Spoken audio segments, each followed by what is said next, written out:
కూడా వచ్చిన మీ అందరికీ ఎలా ఉన్నారు? బాగున్నారు? సంతోషం సరి గట్టిగా చెప్తాం. హల్లెలూయా. గత శనివారం 2:30 ప్రారంభించాం. 8:30 సర్వీస్ క్లోజ్ చేయడం జరిగింది. తదుపరి కొంతమంది ప్రార్థన చేసుకున్నారు వ్యక్తిగతంగా. మెన్షన్ చేసిన విధంగానే 8:30 ముగించాలి. మన సహోదరుడు వర్షిప్ అని క్లోజ్ చేసిన 8 ఇచ్చారు. ప్రయత్నం చేస్తాను క్లోజ్ చేయడానికి 8:30 కల్లా. దేవుడి కృపను బట్టి ఆత్మను మరి ఎంతవరకు కొనసాగితే అంతవరకు మీరు దానికి సిద్ధపడతారు. కొంచెం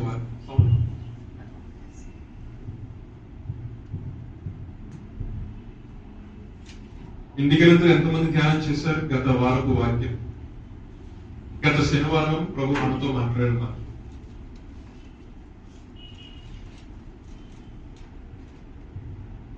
పరిశుద్ధ గ్రంథంలో కొంతమందిని సంఘ కాపరులుగాను, సువార్థికులుగాను, చెప్పండి ఇంకా ఉపదేశకులుగాను,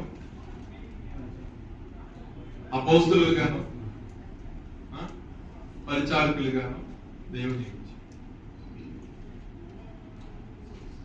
ఏ కేటగిరీ ఏ విధంగా ఉన్నా ఈ ఉపదేశకుల కేటగిరీలో ఏంటంటే ఇంగ్లీష్ లో టీచర్. ఏదైనా కొత్త లెసన్ స్టార్ట్ చేసే ముందు పాత లెసన్ మీరు ఒకసారి ఎంతవరకు అర్థమైందని అడుగుతారు. ఏ స్కూల్లో అయినా ఒక మంచి టీచర్, మనం ప్రేమించే టీచర్, మన అభివృద్ధిని కోరుకునే టీచర్ అయినా ఏం చేస్తారంటే, బాబు గత వారం లేదా నెక్స్ట్ అని చెప్పి లెసన్ నీకు అర్థమైందా, దాంట్లో ఏమైనా డౌట్స్ అవునా? సో నేను ఈ యొక్క రాత్రి కోసం అడుగుతున్న మాట ఏంటంటే, గత శనివారం మీరున్న వాక్యం ఏంటి చెప్పండి. సామెతలు 3వ అధ్యాయము 6వ వాక్యము. ఆ వాక్యం చెప్తూ కరెక్ట్ గా 8:30 అయిపోయింది చెప్పేసి మధ్యలో ఆపేశాను వాక్యం.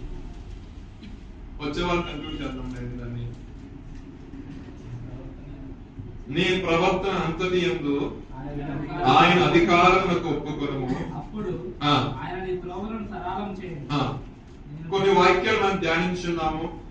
మీరు ఆయన యొద్దకు రండి, దేవుని యొద్దకు వచ్చినట్టు దేవుడు మన యొద్దకు వచ్చినని కొన్ని రెఫరెన్సెస్ చూసాము అంటారు కదా. అయితే కంక్లూజన్ ఇవ్వాలి కాబట్టి సెకండ్ పాయింట్ ఒక పాయింట్ నేను మాట్లాడడం ఆశపడుతుంది. ఆయన నీ త్రోవలు సరళము చేయును. ఏ విధంగా ఆయన మన త్రోవలను సరళము చేస్తారు? కీర్తనలు 25వ అధ్యాయం 2వ వాక్యం ఒకసారి చదవండి. కీర్తనలు. భయభక్తులు గలవాడెవడు వాడు కోరుకొనవలసిన మార్గమును ఆయన వారికి బోధించును. అతని ప్రాణం నెమ్మదిగా ఉండును, అతని సంతానము భూమిని స్వతంత్రించుకొను. చాలు. యెహోవా యందు భయభక్తి గలవాడెవడో వాడు కోరుకొనవలసిన మార్గమును ఆయన వారికి. మనం చదివిన వాక్యం ఏంటండి ఇక్కడ సామెతలో? ఆయన నీ త్రోవలను నీ మార్గములను సరళము చేయి. అయితే ఇక్కడ చూసినట్లయితే భక్తులు ఏమో రాస్తున్నాండి, యెహోవా యందు భయభక్తి గలవాడు ఎవడో వాడు కోరుకొనవలసిన మార్గము ఎవరికి బోధిస్తారంటండి? దేవాతి దేవుడే మనకు బోధిస్తాడు. మనము ఆయన యందు భయభక్తులు కలిగి ఉన్నట్లేదు. ఆ పాయింట్ మనం గుర్తుపెట్టుకోవాలి. ఆయన యందు భయభక్తులు కలిగి ఆయన ఆరాధించే వారిగా ఉంటే ఆయనే ఒక మార్గాన్ని మనకు బోధించి ఆ మార్గంలో మనం నడిపించి మా యొక్క మార్గాన్ని దేవుడు ఏం చేస్తాడంటే సరళం చేస్తాడు. దేవునికి స్తోత్రం. ఎప్పుడు నీ ప్రవర్తన అంతటి మీద ఆయన యొక్క అధికారానికి నీవు ఒప్పుకున్నావు. ఇలా చూసుకుంటా వెళ్తే కొన్ని రెఫరెన్సెస్ ఉన్నాయి. కాకపోతే ఈ రోజు నేను చెప్పకూడదు అనుకుంటున్నా. దేవుడు మహాకృపను బట్టి ఇంకా 4 పాయింట్స్ ఉన్నాయి. కాకపోతే ఈ సాటర్డే మరి ఈ మరి అని పక్కన పెట్టండి. మరి ఈ రోజు మరి స్టార్ట్ చేసాం, ఇది కూడా మధ్యలోనే మిగిలిపోతుంది. సో ఈ రోజు వాక్యంలోకి వెళ్దాం. అదే 25వ అధ్యాయము 16వ వాక్యం ఒకసారి చదవండి. నేను ఏకాకిని బాధపడు బాధపడు వాడను నా వైపు తిరిగి నన్ను కరుణింపుము. దేవునికి స్తోత్రం. భక్తుడైన దావీదు గారు ఆ కీర్తన అధ్యాయంలో ఒక శ్రేష్టమైన మాట పెట్టాడు. ఏంటంటే, యెహోవా నీ దిక్కులకు చూచి నా ఆత్మను ఇచ్చున్నాను, నా దేవా నీ యందు నమ్మిక ఇచ్చి ఉన్నాను, నన్ను సిగ్గుపడనీయకుము అంటూ రాస్తూ రాస్తూ రాస్తూ అటు మధ్యలోకి వచ్చి అంటాడు, అయ్యా నేను ఏకాకిని, బాధపడుతున్నా, నా వైపు తిరిగి అంటే దేవుణ్ణి అడుగుతున్నాడు. ఏంటది? సహాయం అడుగుతున్నాడు. ఈ రాత్రికాల సమయం ముందు ఈ పాయింట్ తీసుకున్న కారణం ఏంటంటే, 33 సంవత్సరాలు ఆయన ఉచితమైన కృపలు నన్ను దేవుడు కాచి కాపాడాడు. 34 ఏట ఈ రోజు దేవుడు ప్రవేశపెట్టాడు, దేవుడు మహాకృపను బట్టి. సో నా యొక్క జీవిత దినాల్లో చూసినట్లయితే ఇటువంటి ప్రాబ్లం నేను చాలా సార్లు ఫేస్ చేశాను. ఏకాగ్రత అంటే ఒంటరిగా, లోన్లెస్, అసలు ఎవరు ఒంటరిగా కూర్చొని ఏడ్చిన దినాలు లేకపోలేదు నా యొక్క జీవితంలో. బాధపడిన దినాలు లేకపోలేదు. ఏం వాక్యం చెప్పాలి ప్రభు అని ధ్యానం చేస్తున్నప్పుడు లాస్ట్ వీక్ దాన్ని కంక్లూడ్ చేయడంలో వాక్యం వెళ్తున్నప్పుడు కింద నాకు ఈ పాయింట్ కనపడి సరే దేవుడు ఇది నా కొరకు నిజమే. నా యొక్క జీవితంలో ఒంటరిగా ఇంత రకాల బాధపడ్డానో దేవుడు నన్ను దృష్టించాడు.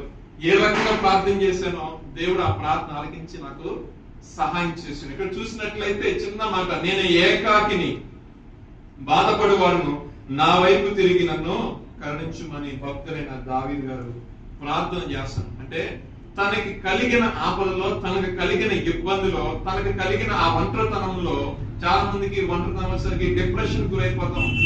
పరిస్థితుల ప్రభావం అటువంటిది. దావీదు వాస్తవంగా ఏ తప్పు చేయలేదు, కానీ సౌలు చేత తరవబడుచున్నప్పుడు, అరణ్య పాలైనప్పుడు, ఎవరి సహాయం లేనప్పుడు, ఎవరి దగ్గర తన తల్లిదండ్రులు ఉంచాలో ఏం అర్థం కాక వేరొక రాజును ఆశ్రయించి తన యొక్క తల్లిదండ్రుల రాజు దగ్గరికి పెట్టి మరలా ఆయన అరణ్యంలోకి వెళ్ళిపోయాడు. సౌలు కత్తి పట్టుకొని, ఈట పట్టుకొని వెంటబడుతున్నప్పుడు నిజంగా అనేక రకమైన బాధలు దావీదు అనుభవించడానికి చిత్రం. కానీ గొప్ప విషయం ఏంటంటే, తన యొక్క ఆ యొక్క అరణ్యంలో జరుగుతున్న ఆ యొక్క పోరాటంలో మనుషులందరూ విడిచిపెట్టారు, బంధువులందరూ విడిచిపెట్టారు, తోబుట్టులందరూ విడిచిపెట్టారు, కానీ దేవుడు మాత్రం అతన్ని విడిచిపెట్టారు. దేవునికి స్తోత్రం, హల్లెలూయా. ఒక చిన్న సందర్భం చెప్తాను ఈ పాయింట్ కూడా. నేను ఎంకాలంలో ఉన్నప్పుడు, ఎంసీఏ ఆ టైంలో ఉన్నప్పుడు, చిన్నగా ఒక మీటింగ్ కూడిగా, ప్రార్థనా కూడిక జరుగుతూ ఉంది మా ఊర్లో. స్టార్ట్ అయ్యేసరికి, వర్షిప్ అయ్యేసరికి 9 అయిపోయింది.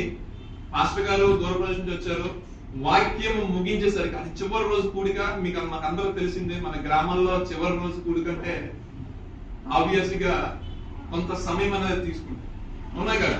సో ఎప్పుడు ఫస్ట్ రోజున ఎవరు రారు, రెండో రోజున ఏదో కొంచెం 50% వస్తారు. ఇక 3 రోజుల ప్రార్థన మీటింగ్ ముగించబడుతున్నప్పుడు పెద్ద పెద్ద దైవజనులు వస్తారు. ఇంకో విషయం ఏంటంటే జనం కూడా బాగా వస్తారు. నేను సరే ఎటు వెళ్తున్నాను కదా అని చెప్పేసి కూర్చుందాము, కాస్త వర్తమానం విందాం, ఎందుకనో కూర్చొని ఆలోచిస్తున్నాను. కూర్చొని వినేసరికి ఆయన ముగించేసరికి 1:15 గంట అయింది. ఎంతేంటండి? 1:15 గంట. సరే 1:15 గంట అయినా అంతా బాగానే ఉంది. ఊర్లో జనాలు కదా, సందు పక్కన ఉండి ఇల్లు పక్కన వాళ్ళందరూ, నా ఇల్లు కూడా దగ్గరే దాన్ని. కానీ నేను ఎప్పుడు చెప్తుంటాను, నా యొక్క ఆ టైంలో నేను చర్చిలో పడుకునేవాడిని. ఆ చర్చ్ ఎక్కడో కూర్చోకుండా ఎక్కడో తోటలో ఉండేది. ఇప్పుడు నేను ఈ 1:15 గంట టైంలో ఈ తోటకు అడ్డం నడుచుకుంటూ పోవాలి.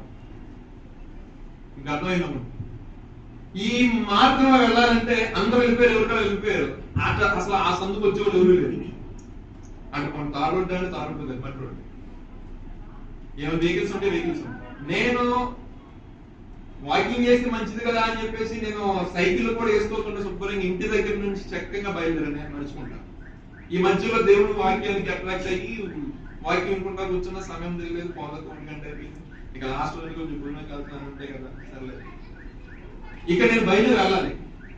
నాకు తెలియకుండానే ఒకలాంటి భయం. వాక్యం అంతా బాగానే ఉంది, కానీ ఇప్పుడు అంత దూరం అక్కడనే లోపల ఏంటంటే కొంచెం అంత ముందు వారం జరిగిన విషయం ఏంటంటే, పల్లెటూరులో ఎక్కడైనా 3 దారి కనుక్కొని ఏంటి అక్కడ కోడిగుడ్లు, నిమ్మకాయలు అయ్యి పోసేస్తా ఉంటారు పల్లెటూరులో. మరి వేరే ఊళ్ళో సంగతి నాకు తెలియదు, కానీ నా చిన్నప్పుడైతే అలా జరిగాయి. అంతకుముందు వాళ్ళు అనుకుంటూ వెళ్ళిపోయా, 8:30 ఉన్న టైం కాదు. ఇప్పుడు 12:30 1 గంట అయ్యేసరికి ఖచ్చితంగా తెలుసు ఇది కూడా పోతారు, ఇది చేస్తారు, ఏంటి పరిస్థితి అని ప్రార్థన చేసుకొని అప్పుడే ప్రభావ ఒంటరిగా ఉన్నాను ఆయన, ఇప్పుడు ఎలాగ ప్రభావ బయలుదేరి వెళ్ళాలని చెప్పి అడుగులు బాటలు లేదు, రోడ్డు మీదకి వచ్చాను, నుంచున్నాను, తట్టిట్లు ఆడతా ఉన్నాను. మన దూరం స్ట్రీట్ లైట్లు కూడా ఉండవండి, వాస్తవం చెప్తున్నాను. ఇప్పుడే చూసినా కూడా అది ఉంటుంది ఆ ప్లేస్, స్ట్రీట్ లైట్లు కూడా లేవు. ఇంకా ప్రార్థన చేసుకొని ప్రభా నీ చెప్తున్నా ఆయన అనుకుని ఇలా నిలబడి ఆలోచిస్తా ఉన్నా. అందులోకి ఒక ముసలాయన కర్రపోటు వేసుకుని వచ్చి అన్నాడు, బాబు ఇలాగ నేను యోపుకుంట వరకు వెళ్ళాలి, ఆ పక్క ఊరు ఉంది కదా, ఆ పక్క ఊరు వెళ్ళాలి, కొంచెం సాయం చేసి పెడతావా అన్నాడు ఆయన. నేనేం సాయం చేస్తాను, నా సైకిల్ లేదు కదంటే, లేదు బాబు మీరు ఎక్కడికి వెళ్తాను, నేను నాకు అంత దూరం నేను రాను, చాలా దూరం, ఈ సైకిల్ వేసి కుక్కలు ఉంటే నేను ఇటు వెళ్ళి ఆ మందిరంలో పడుకుని వెళ్తాను, అయితే నీతో పాటు నేను కూడా వస్తాను మందిరం వరకు అన్నాడు ఆయన. దేవునికి స్తోత్రం. నాకు డౌట్, మన దూరం వెళ్తాం తిరిగి చూడటం, ఎవరికైనా అప్పుడు అసలు ఆ వయసుకి ఆయన వచ్చి వాక్యం వింటాం అనేది దేవుడి కృపే. ఇప్పుడు ఆయన ఏమంటాడు, నైట్ అక్కడికి వచ్చి ఉంటానయ్యా, నేను కూడా వచ్చి పడుకుని వెళ్తాను, తెల్లరైట్ లేచి వెళ్ళిపోతాను. మా పిల్లలు ఉన్నారు, ఎవరికైనా ఫోన్ చేసినా అక్కడ చర్చిలో పిల్లలు వస్తారు, సైకిల్ వేసుకు వస్తారు, కానీ వాళ్ళు డిస్టర్బ్ చేయడం ఎందుకులే. ఆ రోజున మనలు ఇంట్లో ఫంక్షన్ జరిగితే ఫుల్గా తినేసి మంచిగా పడుకున్నారు, నా కోసం తెచ్చిపెట్టారు అక్కడ, నేను వెళ్ళి తినాలన్నమాట. ఇక్కడ సరే అనుకోని ఈయన గారు వచ్చారు కదా, ఈయనతో కొంత దూరం రావడం ఎన్నో దూరం అంటే మనలో పాస్ నడవు కదా. నాకు మళ్ళీ డౌట్ ఏంటంటే నిజంగానే ఇతను మనిషిగా లేదంటే ఏమన్నా రేపు ఏంటంటే టెన్షన్ పోకూడదు. వాస్తవంగా జరిగిన విషయం చెప్తున్నాను. దేవుడి మహాత్మం బట్టి 2.5 కిలోమీటర్లు నడవాలి.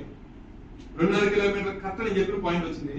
ఇక అప్పటి నుంచి అత్తమని ఎత్తుకుంటున్నాను, ఇవి ఉన్నాడా వెళ్ళిపోయాడా.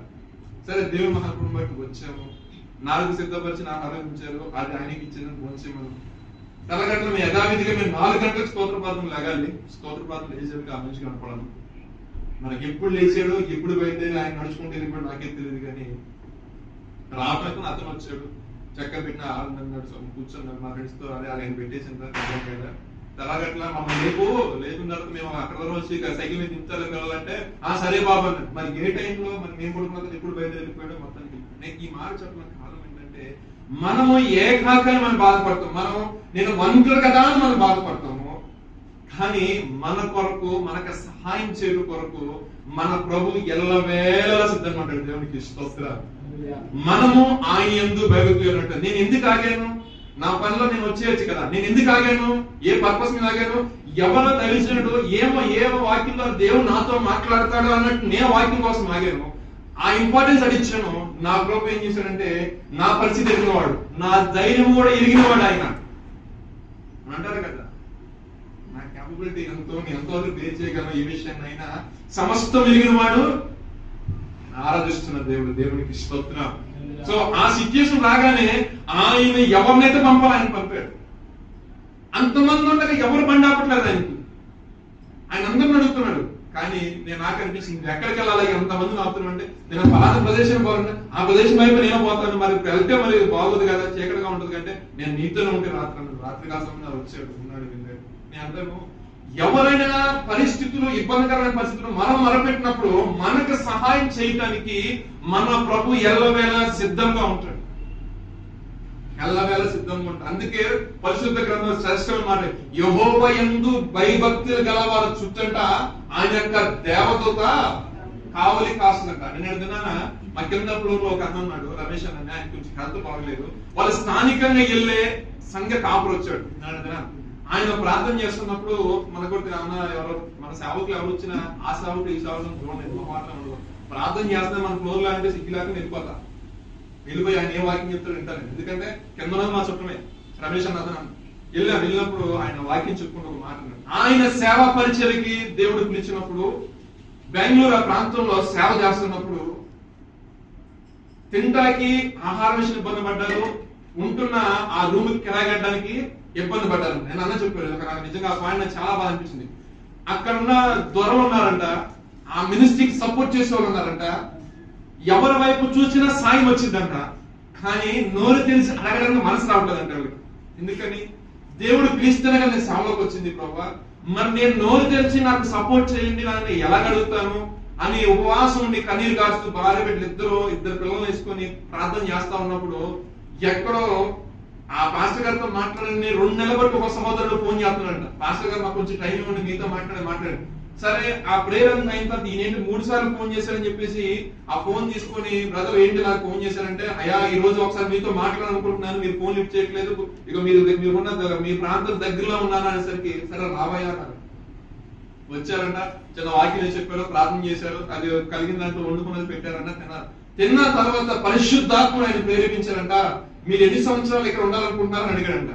3 సంవత్సరాల ట్రైనింగ్ అదంట. ఆ 3 సంవత్సరాలకి ఎంత ఖర్చు అయిద్దో ఈ రెంట్ మొత్తం నేనే పే చేస్తానని చెప్పాడు. దేవుడికి స్తోత్రం.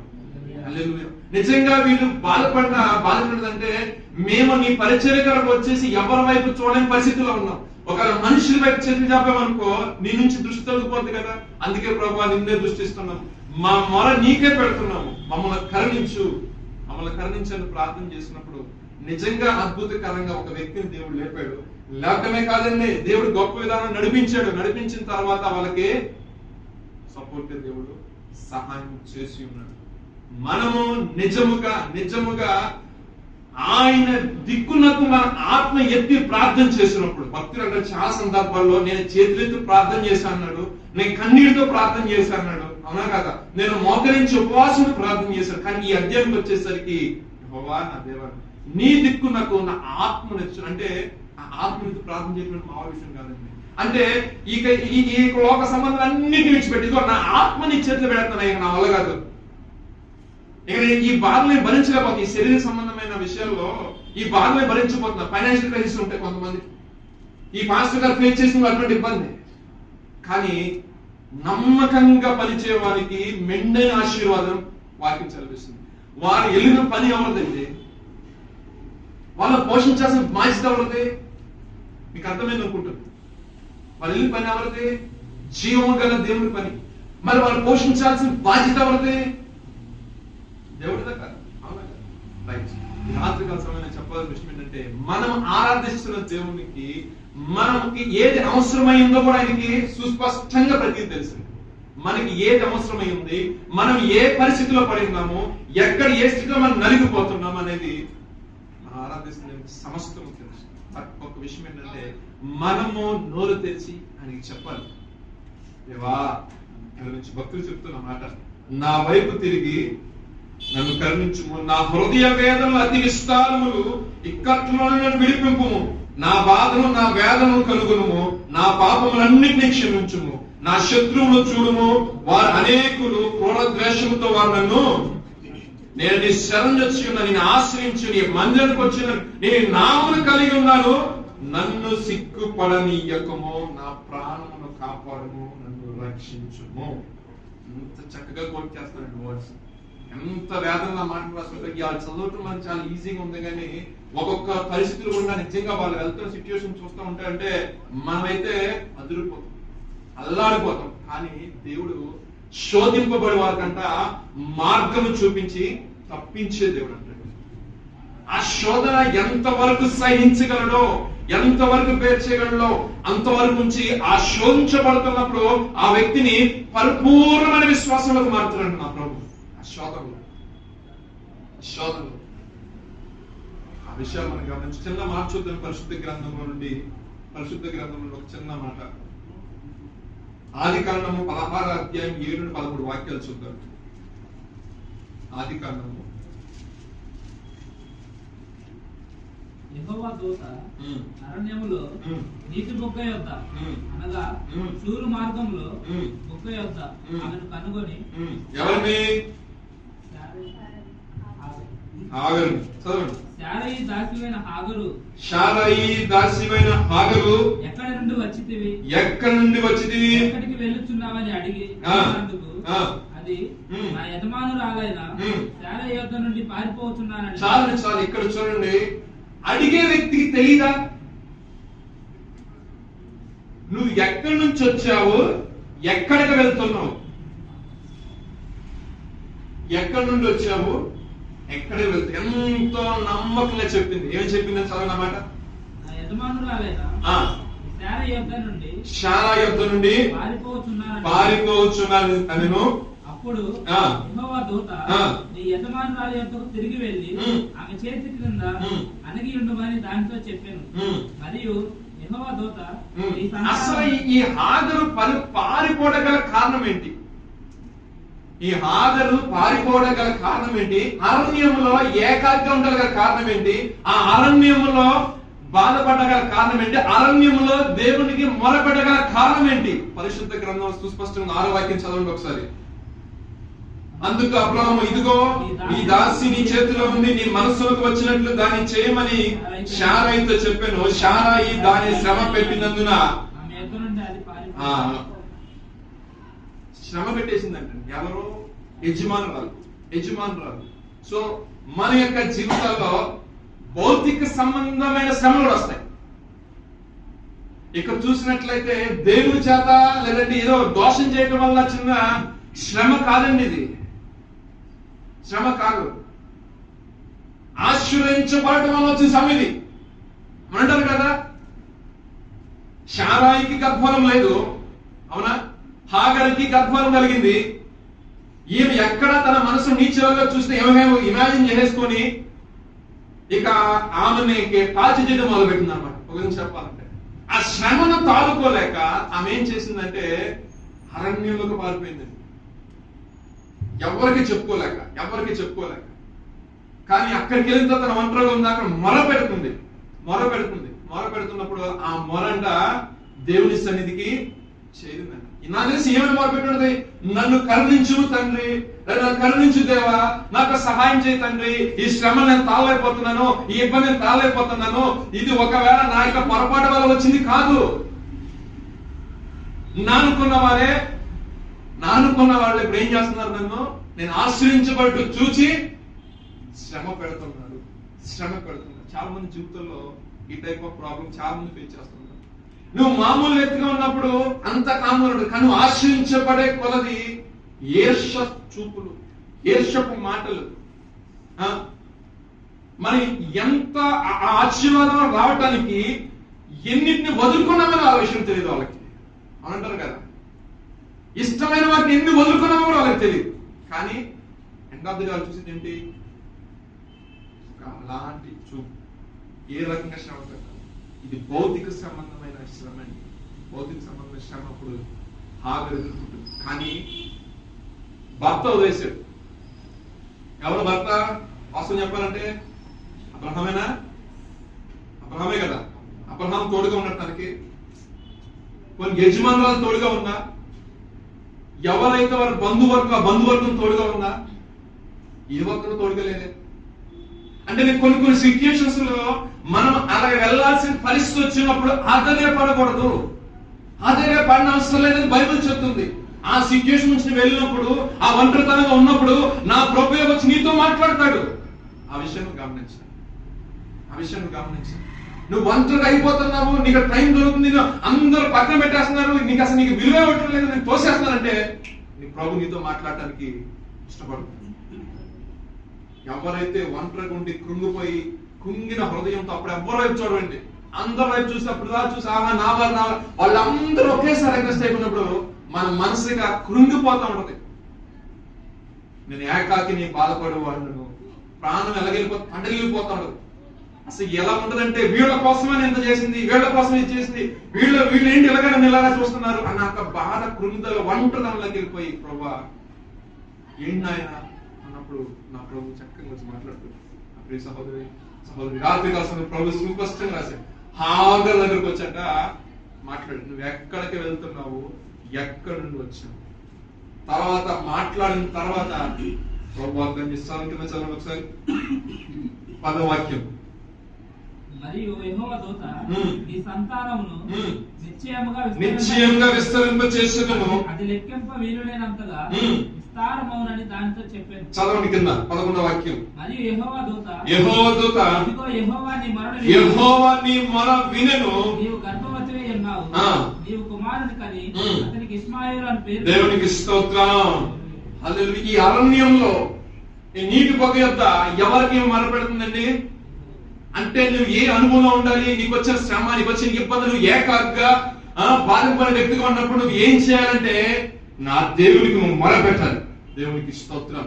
ఆ మొరపెట్టినప్పుడు ఆ మొర ఖచ్చితంగా నా ప్రభు సహాయం చేస్తాడు. ఎందుకంటే ఆయన నువ్వు కలిగి ఉన్నావు కాబట్టి, ఆయన నామాన్ని ధరించున్నావు కాబట్టి, ఆయన నామానికి గంటగా నేను వాడుకోవాలి కాబట్టి నేను ఏ విషయంలో కూడా దేవుని సిగ్గుపడనివ్వడు. దేవునికి స్తోత్రం.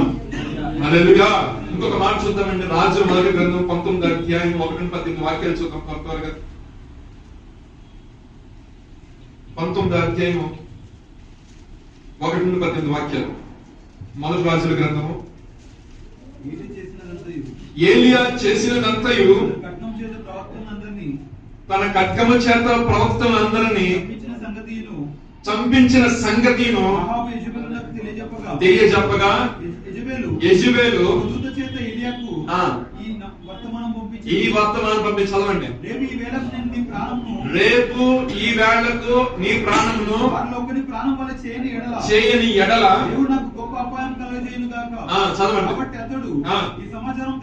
తెలుసుకొని తన ప్రాణమును కాపాడుకున్నట్టుకై పోయి యూదా సంబంధమైన వేశ్యకు చేరి అచ్చట ఉండమని తన దాసునితో చెప్పి తాను ఒక దిన ప్రయాణం అరణ్యంలోనికి పోయి వృక్షం కింద కూర్చుండి మరణాపేక్ష గలవాడై యెహోవా నా పితరుల కంటే నేను ఎక్కువవాడను కాను.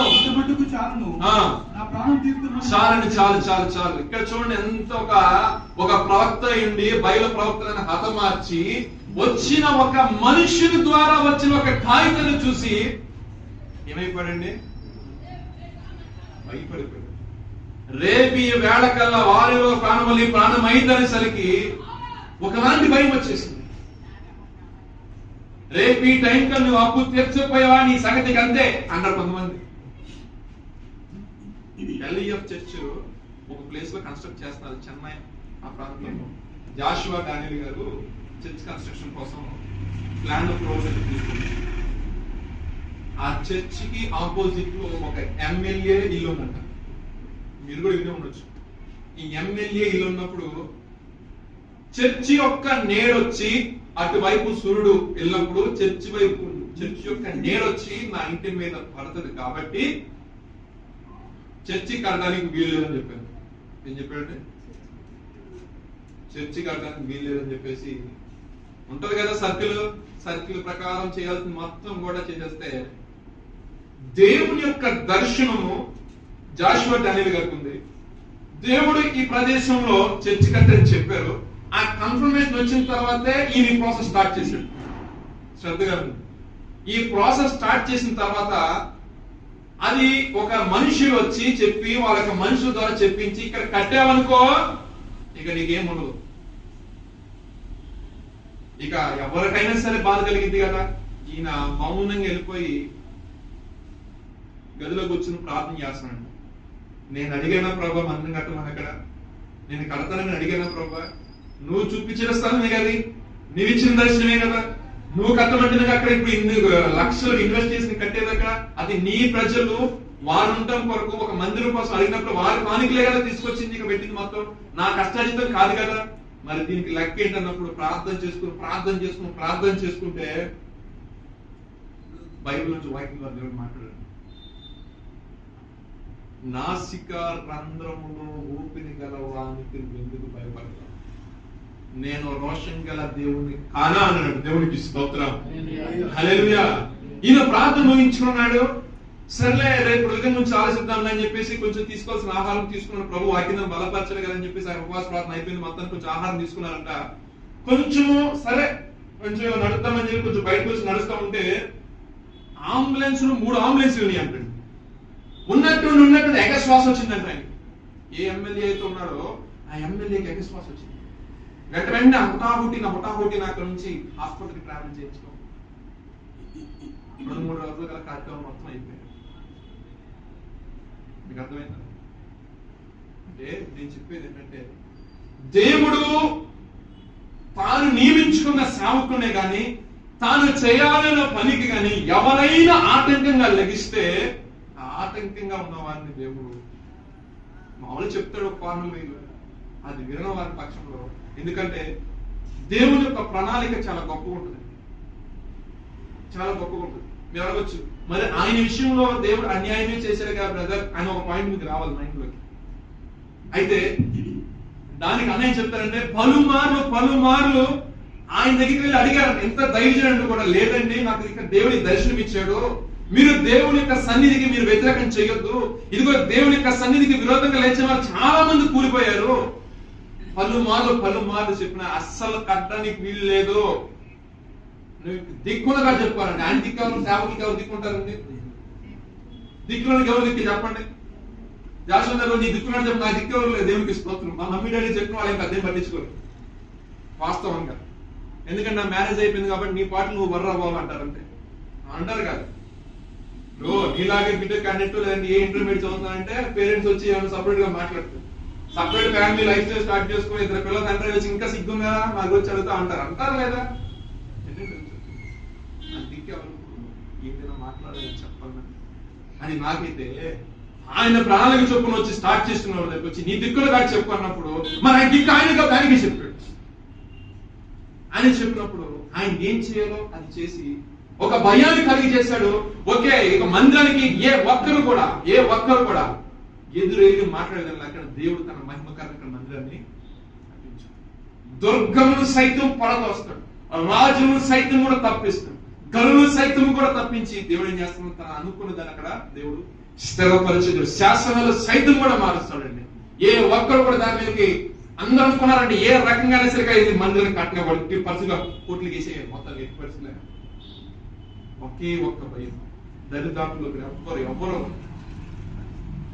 జీవం గల దేవుడు మనం ఆరాధించే దేవుడు, జీవం గల దేవుడు. వాస్తవంగా చూసినట్లయితే ఈ ఏలియా యొక్క జీవితంలో జరిగిన సంఘటన అనేక మంది అబద్ధ ప్రవక్తల్ని సంహరించిన తర్వాత దేవుని నామ మహిమార్థమే తన యొక్క నామాన్ని గొప్పగా గణపరిచిన తర్వాత దేవుని నామ మహిమార్థమే గొప్పగా వాడబడిన తర్వాత వచ్చిన ఒక లెటర్ చూసి భయపడిపోయి 10 లక్షల కింద కూర్చొని ఇక నాకు చాలు ప్రభా అంటే ఆయన ఉద్దేశం ఏంటంటే అన్నిల చేతులు ఎందుకు సరిపోవాలి, నా ప్రాణం నువ్వు తీసేసుకో అని ప్రార్థన చేసి సొమ్మసిల్లి పడిపోయినప్పుడు ఒక దూత వచ్చి తట్టి లేకుందంటే దేవునికి స్తోత్రం. నువ్వు ఎప్పుడైతే ఒంటరిగా ఉంది అందరూ లేచిన ప్రభావాన్ని ఒక్కడైపోయి ఏకైపోయాను అనుకుని ఎప్పుడైతే బాధపడు కన్నీటితో ప్రార్థన చేసుకొని హృదయపూర్వకంగా ప్రార్థిస్తున్నప్పుడు చూడండి, ఆహారం అడిగాడా, ఒక నీళ్ల పుట్టి కాల్చిన అప్పం అక్కడ పెట్టిన దేవునికి స్తోత్రం. హల్లెలూయా. నిన్ను నన్ను పోషించే దేవుడు నువ్వుని ఆరాధిస్తున్నాడు. నిజంగా మొరపెట్టే సత్తా మనలో ఉంటే సహాయం చేయడం కానీ ఎల్లవెల్ల సిద్ధం. దానికి రెఫరెన్స్ గానే ఈ ఓల్డ్ టెస్ట్మెంట్ మొత్తం చాలా మంది అన్న ఈ ఓల్డ్ టెస్ట్మెంట్ ఎందుకంటే ఓల్డ్ టెస్ట్మెంట్ ఏంటంటే మనకు ఒక సాక్షార్థం కొంతమంది జీవితం పెట్టాడు. మనకు ముందు నడిచే పితరుల వారి యొక్క అనుభవాలని ఆ ఓల్డ్ టెస్ట్మెంట్ లో పాత నిబంధనలో దేవుడు ఉంచి ఉన్నాడు. పరిశుద్ధాత్మ యొక్క సహాయంతో ఆ రెఫరెన్సెస్ ఉంచారు రాసిన వాళ్ళు కూడా. నిజంగా ఎవరికి చెప్పుకోలేని పరిస్థితి, ఒక పేరుకు గాంచే గొప్ప ప్రవక్త కానీ ఎవరు భయపడుతున్నాడు అని అక్కడ ప్రార్థన చేసిన దాన్ని బట్టి దేవుడు అద్భుతకరంగా తప్పించాడు తన జీవితం. అద్భుతకరంగా అక్కడ మాత్రం ఆపల దేవుడు. తర్వాత కావాల్సిన ప్రయాణం చెప్పాడు, తర్వాత ఎవరిని అభిషేకించాలో చెప్పాడు, ఏ రాజుని అభిషేకించాలో చెప్పాడు.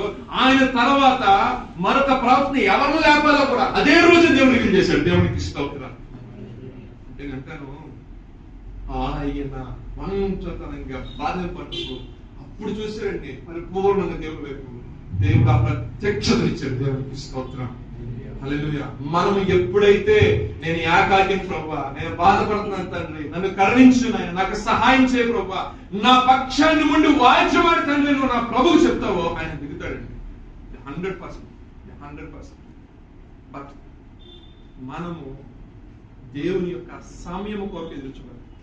కొంతమంది యొక్క జీవితాల్లో వాస్తవం చెప్పాలంటే కొంతమందిని ఇక విశ్వాసంలో సన్నగిలిపోతున్నారేమో అనుకున్న టైంలో దేవుడు వెంటనే లాగుతాడు, వెంటనే వారి పట్ల కార్యాలు చేస్తాడు. మా పాస్టర్ గారు మా దైవజనుడు స్థానికంగా వెళ్ళినప్పుడు పాస్టర్ ఆయన అంటున్నాడు, జాషువా మీ కుటుంబాల్లో అందరికి ఆడపిల్లలు ఉన్నప్పటికీ కూడా నీకు మొదటి కుమార్తెనిచ్చి రెండోది కుమారుడు ఎందుకు ఇచ్చారో తెలుసా? ప్రార్థన చేసుకున్నాను కదా ఎందుకు ఇచ్చారంటే పిచ్చివాడా నువ్వు ఎక్కడ కృప నుండి దూరం వెళ్ళిపోతావో, దేవుడు నాకు ఇవ్వలేదు, నేను ఎంత పరిచయం చేసి నా విషయం ఎందుకు ఇలా జరిగిందని నీ మనస్సులోకి వస్తదేమో అని నా ప్రభు నీ హృదయాన్ని గ్రహించి నీ కుమారుడు ఇచ్చాడు. దేవుడికి స్తోత్రం. హల్లెలూయా. ఆయనకి ఎంతో సేవ అనుభవం ఉంది.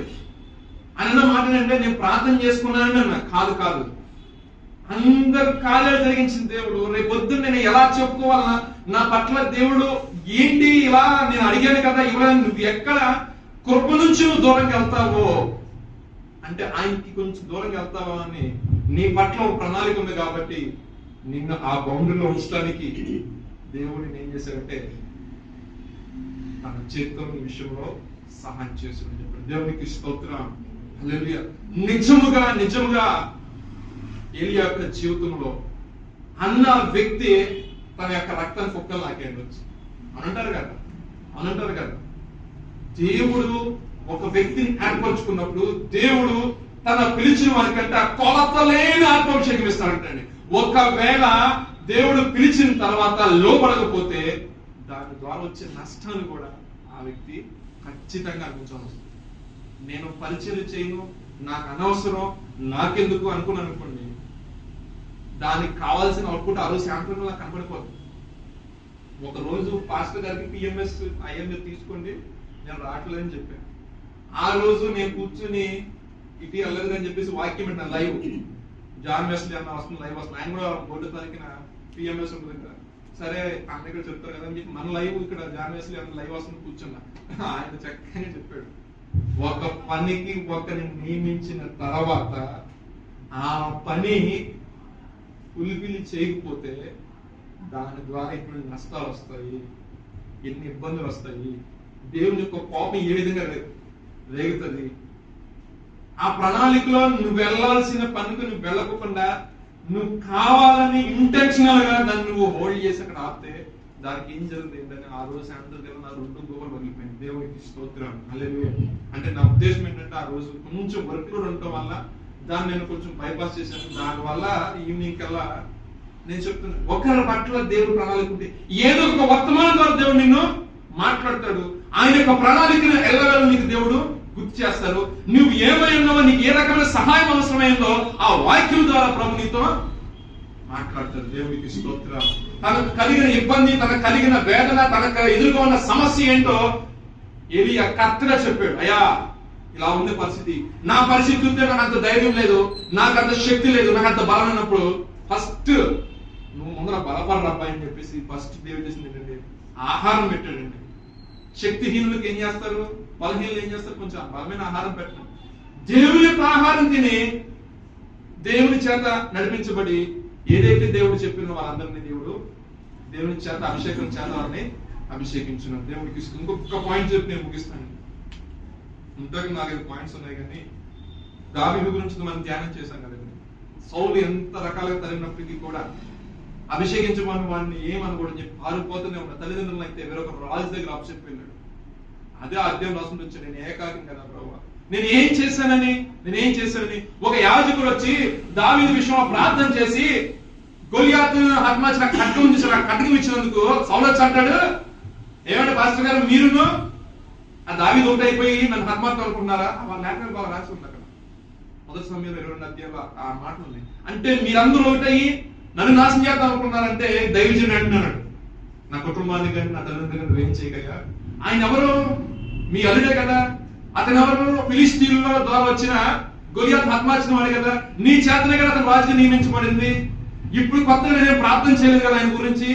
ఆనాడు నువ్వు పట్టాభిషేకం చేసినప్పుడే కదా ప్రార్థన చేసిన ఆయన గురించి నేను చెప్పినప్పుడు ఆయన మనసు మారలా ఇప్పుడు కూడా సౌలు మనసు ఇంకా నానా రకమైన మాటలు అన్నాడు.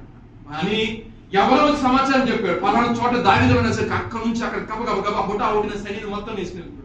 దావీదు తన జీవితంలో సౌలుకి ఎక్కడ కూడా హాని చేయలేదు. దొరికినప్పటికీ కూడా ప్రత్యేకంగా అసలు ఒకే ఒక నేను చంపేయచ్చు, పక్కన చంపే సమస్య పోద్ది, చంపే పని అయిపోద్ది అన్నారు పక్కన శిష్యులు. ఎందుకు ఈ దరిద్రం మనకు అసలు ఇంత అరణ్యపాలు ఎంత అయిపోవాలి? మనం ఒక రాజ్యం ఉంది, చక్కగా పెళ్లి చేసుకుని అన్ని రకాలుగా చక్కగా తల్లిదండ్రులు సంతోషంగా ఉండకుండా అన్ని కాకి చెప్పేసి ముందు అంటారు పక్కన సైన్యం. ఆయన అంటాడు, అభిషేకించబడిన వాడు. ఎవరి చేత అభిషేకించబడిన వ్యక్తి అండి? దేవుడి చేత అభిషేకించు. శ్రమలైనా ఇబ్బందులని వెళ్తాను కానీ కానీ బైబిల్ చెప్తున్న మాట ఏంటంటే ఈయన ఎక్కడికి వెళ్ళినా అతనికి కావాల్సిన ఆ టైంలో గాదు అని ప్రవక్త వచ్చాడు. ఎక్కడ ఏ అరణ్య ప్రదేశం ఈయన కృంగిపోయి ఏడ్చి ప్రతిసారి ఏదో ఒక దైవజనుడు వచ్చి దేవుడి యొక్క మాట చెప్పుకోండి, పలానా ప్రదేశానికి వెళ్ళు, ఆ ప్రదేశానికి సౌండ్ అంటారు, పలానా ప్రదేశానికి వెళ్ళు, పలానా అరణ్యంలోకి వెళ్ళు. దైవజనుడు ద్వారా దేవుని ఆత్మ ఎప్పటికప్పుడు ఇతనికి సహాయం చేస్తున్నాడు. అంటే తన యొక్క జీవితం ఆ శ్రమకాలం అంతట్లో కూడా ఎక్కడ కృంగిపోకుండా, ఎక్కడ పడిపోకుండా, ఎక్కడ నలిగిపోకుండా, ఎక్కడ దేవుని యొక్క కృపకు దూరం కాకుండా తన యొక్క జీవితాన్ని దేవుడు ఏం చేశాడని కడుతూనే ఉన్నాడు. ఎందుకంటే ఆయన పట్ల కలిగిన ప్రణాళిక అటువంటిది. దేవునికి స్తోత్రం. దేవుడికి ఒకరి పట్ల ఉన్న ప్రణాళిక అటువంటిది. మనకి శ్రమలు, ఇబ్బందులు, కష్టాలు, కన్నీటి పర్యంతం అయిపోయినా సరే మనం ఏం చేయాలంటే యోగు వల్ల నిరీక్షణ కలిగి ప్రభు ఏం చేస్తాడో దానికి మనలో ఏమంటారు సార్, ఇది చేస్తారు అంటే అనుకోని. దావీదు అనలేదా? దావీదు ఏం ఆలోచించాడు? లోకంలో మనుషులకు తెలియకపోవచ్చు నువ్వేంటనేది, కన్నా దేవుడికి నువ్వేంటి పర్ఫెక్ట్ గా తెలుసు, కంప్లీట్ గా తెలుసు. నీ యొక్క అవుట్ సైడ్ ఏంటి, ఇన్సైడ్ నీ ఆలోచనలు ఏంటి మొత్తం కూడా నా ప్రభువు తెలుసు. పైన బయట మనుషులు తెలియకపోవచ్చు ఎటువంటి వ్యక్తివో, కానీ బయట మనిషి 10 మంది 10 మాటలు అనవచ్చు, కానీ నా దేవుడు నిన్ను ఎరిగిన వాడు కాబట్టి, అందరిని ఎరిగిన వాడు కాబట్టి ఆయన ఏం చేస్తాడంటే నీ మనసు ఎరిగినాడు కాబట్టి, నీ యొక్క పరిస్థితిని కూడా ఎరిగినాడు కాబట్టి నీకు ఎక్కడ సహాయం చేయాలో, ఎక్కడ కృంగిపోతున్నావో, ఎక్కడ సహాయం చేస్తే నీ యొక్క ప్రాణ ఆత్మ తెప్పరిల్లుతుందో అక్కడికి వచ్చి దేవుడు నీకు సహాయం చేస్తాడు. దేవునికి స్తోత్రం. చిన్న మాట, లోకాసు వార్త 8వ అధ్యాయం 13 వాక్యాలు సూత్రం ముగించుకున్నాడు. క్షమించండి, ఒక 10 నిమిషాలు ముందరికి వెళ్తుంది, ముగించి వేస్తుంది. లోకాసు వార్త 8వ అధ్యాయం 13 వాక్యాలు చూసినట్లయితే 12 సంవత్సరాల నుండి ఆ మాట మీరు అనుభవం చేసి ఎవరిని చేత అంటే షీ ఆల్రెడీ ఏమంటారు దాన్ని కన్సల్ట్ చేసిన అనేక మంది డాక్టర్స్ ని, కానీ అనేక మంది ఆయుర్వేదకు అప్పుడు ఉన్నది అదే కదా, నాటు వైద్యం ఉందో, ఆయుర్వేద వైద్యం ఉందో, లేదా లోకాలని డాక్టర్ గారు ఉన్నారు, మూలిక డాక్టర్, ఏ డాక్టర్ ఓ డాక్టర్. మొత్తానికి ఆ 12 సంవత్సరాల నుండి ఆమె యొక్క రోగం మటుకి స్వస్థపరిచిన వాడు కానీ స్వస్థత నొందినట్టు కానీ ఎక్కడ లేదు, నొందలేదంట. అయితే యేసు ప్రభు వారు ఆ మార్గం గుండా వస్తున్నారని విని ఆయన యొక్క వస్త్రపు చెంగును ముట్టితే నాకు స్వస్థత కలుగుతుంది. నేను అంటాను 12 సంవత్సరాలు తన యొక్క జీవితం ఒక గదికే పరిమితం అయిపోయి ఉండొచ్చు అని అనుకుంటున్నా. అవునంటారు కదా, ఒక గదికే ఇంట్లో వాళ్ళు ఏం చేసి ఉంటారు, అవనే డోంట్ ఎంటర్, అట్టే ఉండాలి. ఎన్ని సంవత్సరాలు? 12 సంవత్సరాలు. ఎవరు అన్నారంట ప్రభు వస్తున్నాడు. తన యొక్క బంధకణాల నుంచి, తన యొక్క ఇబ్బందుల నుంచి, ఆ యొక్క కన్నీటి పరిమాణం నుంచి బయటపడాలంటే ఏకైక మార్గం యేసు ప్రభు ఎవరో చెప్పుకుంటారు లేదా తెలుసుకుందాం. రావడం ఆయన యొక్క వస్త్రం చిన్న చేసిన ప్రభావం నా ప్రభు నుంచి వెళ్ళిపోయిందంటే దేవునికి స్తోత్రం. హల్లెలూయా.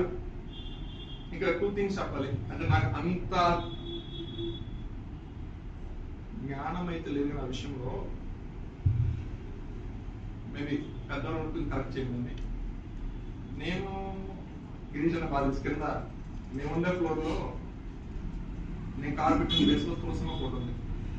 ఏమొక్కండి తులసపాటం కింద ఉన్న వాళ్ళు పూజ చూసుకుంటారు, మేమంతా పైన ఉన్న పనులు ఉన్నాం. ఆ పక్కన వాచ్మెన్ వాళ్ళ వైఫ్ వెళ్తుంటే ఆ మొక్కకి నీ చీర చెంగి తగిలితే ఆ మొక్క ఉన్న ప్రభావం పోతాడు. అది పెద్ద గొడవ అయిపోయింది 2 రోజులు.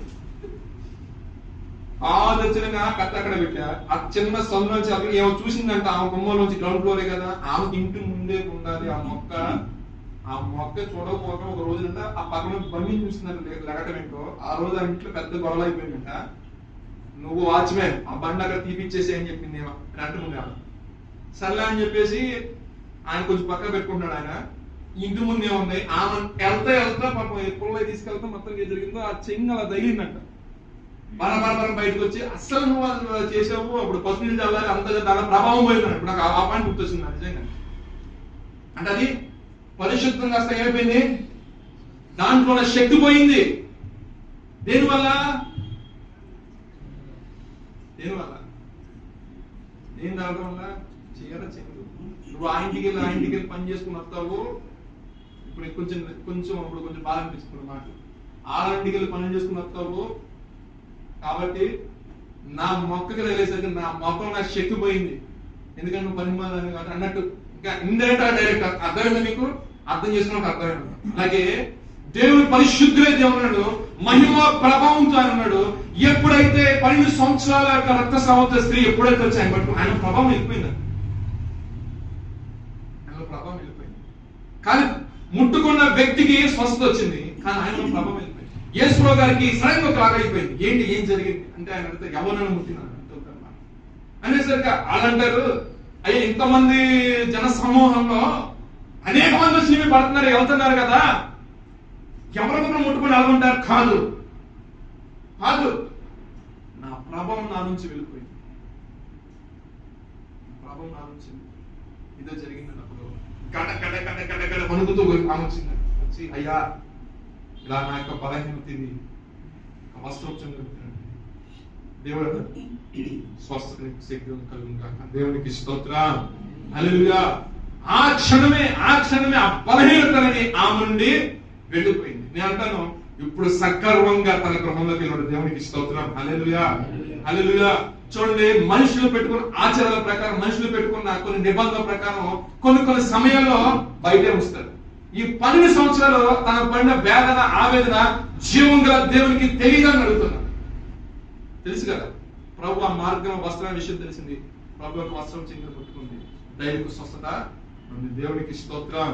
హల్లెలూయా. తన యొక్క జీవితాన్ని దేవుడు మొరపెట్టిన దాన్ని బట్టి దేవుడు అమూల్యంగా తన కుమారుని యేసుక్రీస్తు వారి ద్వారా గొప్ప స్వస్థత పొందుకున్నాడు.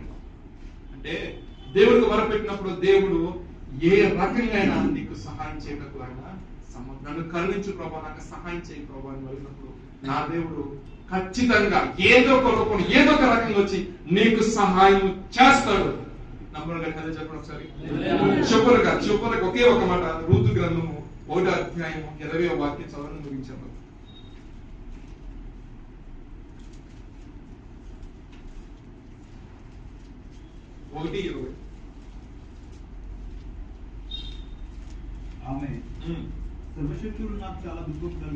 సర్వశక్తుడు నాకు చాలా దుఃఖము కలిగజేసెను కనుక నన్ను నయోమి అనక మారా అనుడి. నేను సమృద్ధి గల దానినే వెళ్తిని. యెహోవా నన్ను రిక్తురాలినిగా తెలుసా? రిక్తురాలిగా అంటే ఏమీ లేని వట్టి చేతులు, రిక్త హస్తాలతో వచ్చి ఉంటారు కొంతమంది. అంటే వట్టి చేతులతో రిక్తురాలి ఏమి లేని దానిగా తిరిగి రాజేసింది. నన్ను నయోమి పిలువనేలా యెహోవా నా మీద విరుద్ధముగా సాక్ష్యం పలికెను. సర్వశక్తుడు నన్ను బాధపరిచినని వారితో చెప్పాను.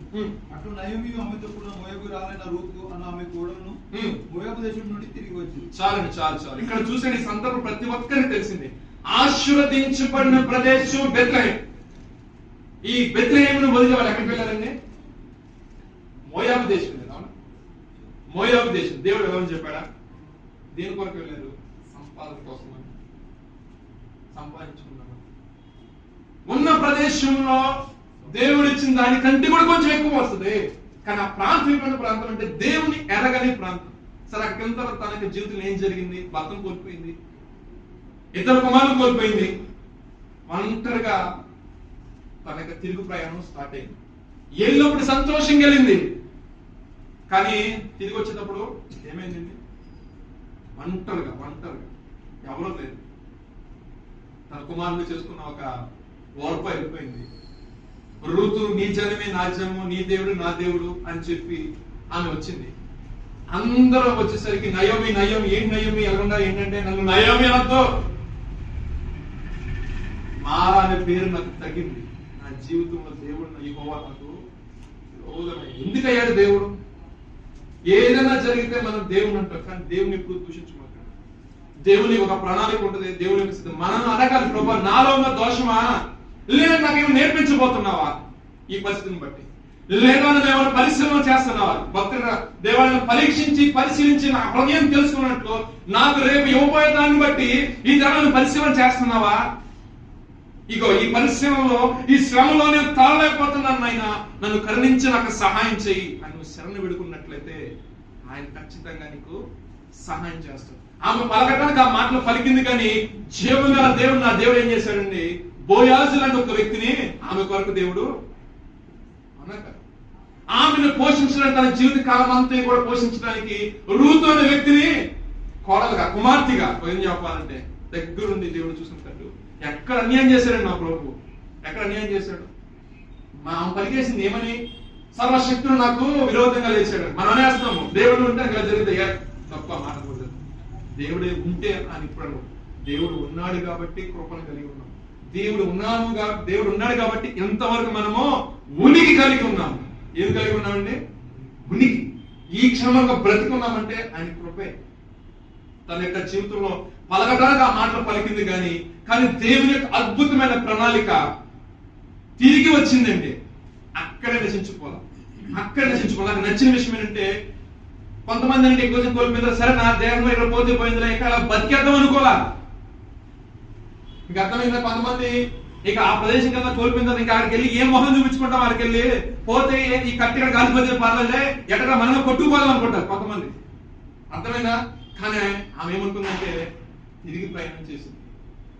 మన యొక్క జీవితాలు కొంతమంది ఏంటంటే ఆ పాప లోకంలో ఉన్నప్పుడు అందరినీ సరే పోతే ఇక్కడ పోతే రాలిపోతారు అనుకుంటారు కొంతమంది. కానీ ఎవరైతే దాన్ని విడిచిపెట్టి మరలా జీవం గల దేవుని వైపు తిరిగి ఆయన కొరకు వస్తారో వారి జీవితంలో నా ప్రభు ఖచ్చితంగా సహాయము కలుగు చేస్తాడు. దాని బెస్ట్ ఎగ్జాంపుల్ ఎవరంటే నయోమి. తన యొక్క భర్త కోల్పోయి, బిడ్డలు కోల్పోయి ఆ ప్రాంతంలో ఉండాలి, ఇక్కడికి వస్తే అని అనుకుంటారే, మరి 4 రకాలు అనుకుంటారు. అదేం ఆలోచించాల, వచ్చేసింది వెనక్కి. ఆశ్రయించబడే ప్లేస్కి వచ్చేసింది, దేవుని యొక్క సన్నిధిలోకి వచ్చేసింది, ప్రభు పాదాలకు వచ్చేసింది. నువ్వు నేను కూడా ఆ పాపాన్ని, ఆ వ్యసనాన్ని విడిచిపెట్టి ప్రభు దగ్గరికి వచ్చేసి మనం ప్రార్థన చేసినప్పుడు ప్రభు ఆ విషయంలో నీకు ఏ విషయం అయితే సఫలవుతున్నావు, ఏ విషయంలో కోల్పోయామని బాధపడుతున్నావు, ఆ విషయంలో నా ప్రభువే నీ పక్షాన్ని నిలబడి సహాయం చేయటకు ఆసక్తి రేపుకొని వస్తాడండి. దేవుడు తన యొక్క మీకు మాటలు ఆశ్రయించి దీవించును గాక. ప్రార్థన చేసుకుందాం కొన్ని నిమిషాల పాటు. చెప్పండి వాక్యం కొన్ని నిమిషాలు ప్రార్థన చేసుకుందాం. సర్వం చాలా ఆప్ చేస్తాం.